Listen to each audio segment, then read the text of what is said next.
It's a rainy day on the island of Sodor, of which we get our first look at Henry the Green Engine. Today's not Henry's day, though. Fearing that the rain would spoil his paint, he heads into the nearest tunnel and stops.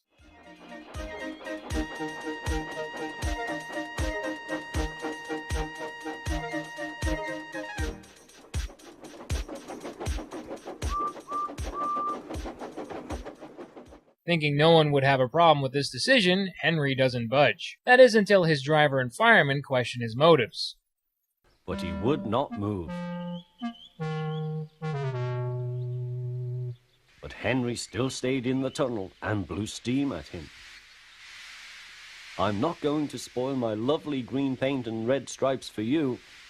Yikes, Henry is such a snot-nosed engine. Obviously nobody ever educated him on what rain does to paint. Usually it cleans things and makes things shinier. I could see if it was acid rain, which is a different story, but this takes place in an era where that seems less likely.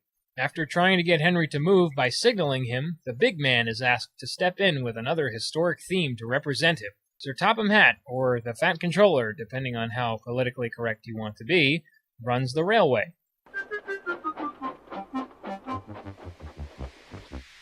We will pull you out, said the Fat Controller.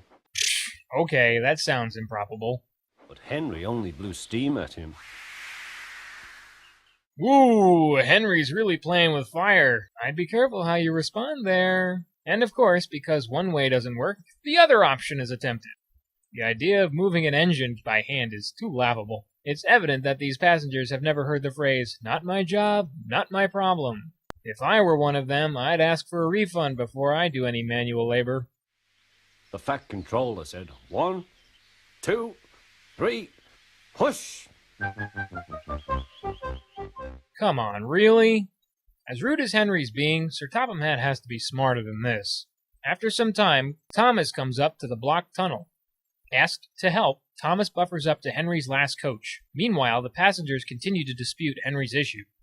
Look, it has stopped raining, they said. Yes, but it will begin again soon, said Henry. And what would become of my green paint with red stripes then? It's called you get dried off or you get repainted, Henry. Get over it. Then Thomas tries to move Henry. But still Henry stayed in the tunnel. And with no avail.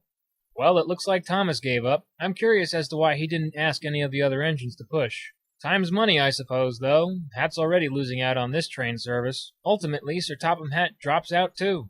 And leave you here for always and always and always. In the end, it was decided just to abandon Henry since he wasn't cooperating. And with a nice brick veneer wall, too.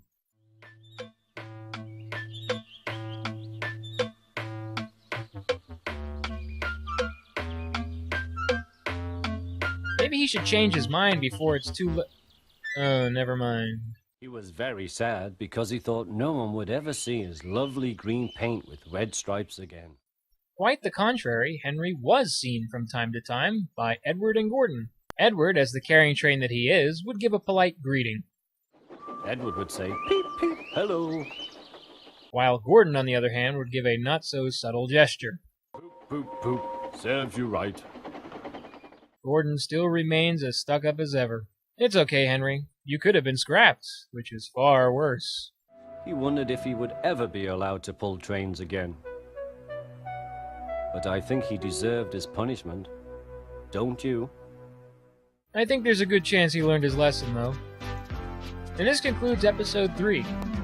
Henry is displayed as an engine who's a bit over-concerned. Unlike Thomas, who just got a major workout, and Edward, who was not well respected, they all fared out okay in the end. Of the first couple of stories, this is by far the most heartbreaking to be shown so far.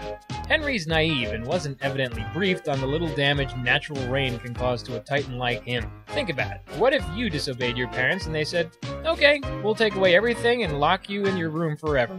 At first, you'd probably flip out. But later on, it would probably feel hopeless, knowing you'd go nowhere or do anything. The music by the Campbell-O'Donnell duo emphasized that emotion in the abandonment. For an episode, overall, it doesn't exactly feel that complete. This will predictably lead into future episodes, but it feels incomplete cheap, and the story feels somewhat short. The sets are as detailed as usual, but the lack of visual eye candy is missing here. This particularly doesn't make it an episode I enjoy a lot, only because of how stationary the story setting is and how short the story feels. There is something to take away though, it's that you don't mess with Top Hat, Fat Hat, or whatever you want to call him. What a doozy he put on Henry. Next episode is Edward, Gordon, and Henry. Thanks for watching.